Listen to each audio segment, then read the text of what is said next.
Want ons is mense van liefde, ons is mense wat reg en verkeerd voorstaan, en miskien is dit omdat ons so sterk is oor wat reg is vir die Here en verkeerd is vir die Here, en nou voel hulle ons oordeel hulle.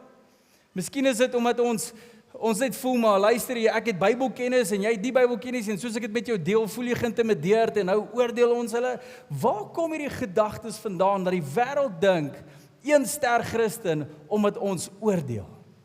Hoe is daai ding gebore? Hoe is dit die oorhoofse gevoel?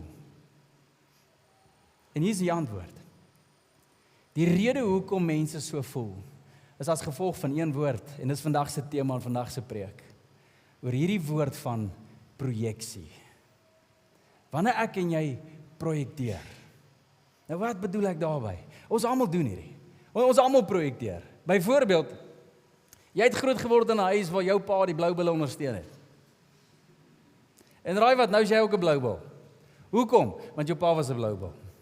En hy het seker gemaak, hy projekteer dit vir jou, dat die blou bil die beste ding onder die son is. Nou prys die Here, jy het 'n pastoor wat absoluut nie blou bil projekteer nie. Ondersteun enige ander span onder die son. Enigeen. Net nie die blou bulle nie. Hoekom? Het jy hulle gesien? Dis 1 ster ondersteuners, by the way. Ek joke net. Alright, maar dit gebeur. Weet jy, jy's 'n stomme ondersteuner. Hoekom? Want ons het die stommes ondersteun. Jy weet, dis net hoe ons is. Ons vat net die goed wat geprojekteer word na ons toe. En ons doen dit in sport, maar so ook doen ons in 'n klomp areas van ons lewens. Ons sien dit in ouerskap, waar 'n pa of 'n ma 'n sekere prentjie het van wat is reg in hierdie lewe en die drome om te jaag, en dan projekteer ons drome of persoonlikheid of selfs 'n tipe manier hoe ons goed moet hanteer in hierdie lewe. Ons projekteer style, persoonlikheidsstyle. Ons kan projekteer. Ek sien selfs in vandag se tyd, en ons sien selfs met die immigrasie, die telling, en dis net 'n vraag wat ek het.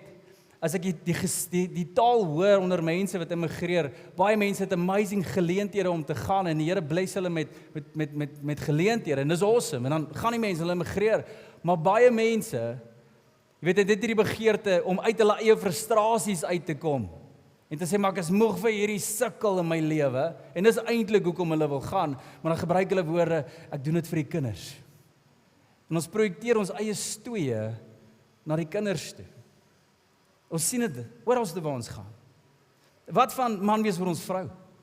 Ons as manne is sterk en ons het rigting en ons wil besluite neem, en dan partykeer kan ons wil en ons dryf projekteer op ons vrouens en sê, maar waar is jou dryf? Waar is jy? Jy moet ook. Hierdie gebeur binne in huwelike. Wat van by die werk? Jy is besigheidseienaar of projekbestuurder, het hierdie begeerte om dinge net reg te doen, want jy is so passievol oor jy werk, en dan dink jy, almal moet so passievol wees soos jy. Jy projekteer jou waardes oor die werk op iemand anderste. Ons projekteer oral waar ons gaan, maar so ook geestelik. En hoor gou mooi, geestelike projeksie is so sjokoladebedekte hoogmoed.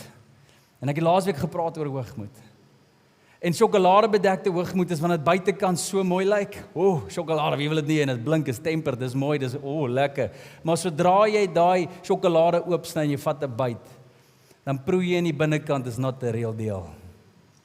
En hierdie is wat die wêreld optel by ons. Ons projekteer, ons as Christene, maar sodra hulle naby genoeg kom, dan tel hulle hoogmoed op. En hulle tel goed op wat nie van die Here afkom nie, wat nie lyk soos Jesus nie. En hoor mooi, Jesus was so uitgesproke, toe hy op planeet aarde gewandel het, hier hoor julle. Hy was so uitgesproke oor die mense wat sjokoladebedekte hoogmoed gehad het. Want hierdie is iets wat God haat. Wanneer ons aan die buitekant mooi lyk en Christendom op ons mou dra, maar in ons harte dra ons dit nie so nie. Ons het 'n getuienis op ons lippe, maar ons het 'n ander getuienis in ons binneste. En die Here sê, hierdie tel nie. Hierdie is nie reg nie. En die groot groep mense in daai tyd wat so rondgeloop het, was die fariseërs en die skrifgeleerders. My woord. Laas ek gepraat, moenie 'n fight pick met die Here nie. Die Here het 'n fight gehad met hierdie ouens. Jesus was so in harde gesprekke. Hy sou byvoorbeeld so op 'n Sondag of 'n dag gesit het en gepreek het, en daar skare voor hom het, en hy's besig om te leer, en dan sien hy die fariseërs wat nader kom en hulle staan en luister na sy preek. Hy stop die preek. En hy wys na sy vinger en hy kyk so na hulle en hy sê, sien julle die fariseërs en skrifgeleerders, moet nie soos hulle wees nie. Kliphard. Jesus het hulle so omgekrap, dat hulle so woedend vir hom geraak het, so kwaad vir hom geraak het, dat hulle hom gekruisig het eventueel. Maar Jesus het nie stil gebly daaroor nie. En tot vandag toe, bly hy nie stil hieroor nie. Maar wat help het die liggaam beklei teen mekaar en ons, die tong sê vir die oog, hey maar, kan jy net asseblief begin proe? Kan jy net asseblief passievol raak oor hoe kos net ervaar word? Of oor hoe ons moet praat? Ons moet die regte woorde sê en die oog kyk na hom en soos, maar wat is praat? Ek kan nie praat nie, ek kan kyk. Weet jy hoe mooi lyk dinge? Wat is lyk, sê die tong. En hier's wat gebeur binne in Christendom. En ek, hoor my gou uit. Jy kom tot bekering. En die Here druk een of ander saak op jou hart. Wat ook al dit is, jy's die oog. En nou is jy begaan oor die visie. Oor hoe dinge lyk. En dit is vir jou so belangrik, en nou ewe skielik hoor jy 'n oog wat al jare 'n pad stap met die Here, en jy leer by hulle, en jy leer hoe die visie werk in die liggaam, jy raak so passievol oor visie en hoe oë moet werk, dan ewe skielik swat jy daarvoor, ewe skielik doen jy Bybelstudie daaroor, en jy sien dit al hoe beter, en dit is fantasties, want dit is die saak wat God op jou hart druk. Maar dan een of ander dag, kom jy by 'n toon. Iemand anders wat passievol is oor heeltemal iets anders oor die Here as jy. En dan dink jy, waar kom jy vandaan? Jy mis die punt van Christendom. Jy mis die punt van belewenis met God. Jy mis die punt hoe Christendom moet lyk. Die belangrike ding het jy nie belangrike ag. Jy kan nie eens sien nie, chom. Die toon is soos, maar ek is nie bedoel om te sien nie. Ek is bedoel om plekke heen te gaan. Dinge te doen vir die Here, balans te hou, balans te bring. So ek het heeltemal 'n ander rol om te funksioneer. Hierdie sien ons in kerk, en dis waar kerkskering plaasvind. Jy weet, waar predikers opstap en dink, dit gaan net oor prediking. Dan kom maar aanbiddingsleier en sê, maar dit gaan net oor aanbidding. En nou kom charismate en sê, maar ons moet vla rondwaai, en ons moet hierdie net gawes, en dis waaroor dit gaan, dis die groot goed. En ander ouens kom en sê, maar dis nie net gawes hier, dit gaan oor lering. En ander ouens kom en sê, maar dit gaan net oor welsyn bediening. En nou is dit die liggaam wat saam is, maar nou beklei die liggaam. Hier is my beste raad aan jou. As jy op 'n plek is en jy dra 'n sekere saak van die Here op jou hart, wees passievol daaroor. Maar as ander Christene jou begin frustreer en irriteer want jy dink hulle sake is nie so belangrik of hulle mis die punt, weet jy wat is die beste ding wat jy kan doen? Kom weg van die klomp ander oë wat om jou is. Hoor wat ek vir jou sê. Moenie jouself omring met dieselfde mense as jy by dieselfde saak as jy dra nie. Kom in die liggaam in. Gaan spandeer tyd saam met ouens wat heeltemal passievol is oor Jesus op 'n ander manier as jy. Wat heeltemal anders dink as jy. Ek onthou toe die Here my die eerste keer op hierdie journey stuur. Ek het 'n fariseer geraak op 'n stadium oor prediking. Ek's baie passionate oor prediking. Baie lief daarvoor, baie dankbaar daaroor. Maar op 'n stadium kyk ek na 'n klomp ander predikers en ek raak hoogmoedig en ek dink, wat preek julle? Waar kom julle vandaan? Hou op hierdie valse lering, hou op hierdie, en ek raak so frustreerd, want nou sien ek heeltemal iets anders. Weet julle wat doen die Here met my? Hy druk dit so sterk op my hart, maar hy sit die TV aan, en gaan kyk TBN. En ek moes ander predikers luister, tot ek ophou frustreerd raak met hulle. Ek moes selfs na mense wat se teologie wack is, luister, en ek moes die Here begin soek daarin. En ewe skielik het die Here daai frustrasie uit my kom haal. Dis oukei om 'n saak op jou hart te dra, maar moet dit nie projekteer nie. Ek het lank praat oor hierdie, maar hier is die beginsel. Ek en jy moet nie ons spesifieke saak wat ons dra met die Here ag as 'n hamer om ander te slaan daarmee nie. Hoor dit mooi. Net omdat jy 'n ander rol het, beteken nie is meer heiliger nie. As dit kan jy doen, is ons 'n fariseer, 1 ster pasies. Maar kom ons gaan aan. Daar's nog 'n paar oor. Die stilte tyd projeksie. Hier is die eenvoudige een. Hier's van ons wat so erg is oor ons stilte tyd en is so beautiful. Jy staan 5 uur die oggend op, koppie koffie, Griekse konkordansie daar langs jou en 'n joernaal om jou pad saam met die Here in te skryf. Beautiful, doen dit. Maar nou, baie keer die projeksie wat gebeur is, jy hoor van 'n Christen wat nie tyd spandeer saam met die Here soos jy nie, en nie so toegewyd is tot hulle stilte tyd, en nou ewe skielik dink jy hulle is minderwaardig as 'n Christen, want hoekom wil jy nie tyd saam met die Vader spandeer nie? Maar daai ma is so oorweldig met die 2 Peters in haar huis, sy wil net rus en slaap, en dis die Here se genade geskenk, en dat sy dit ook kan toemaak en asemhaal, enige ma is in die gebou.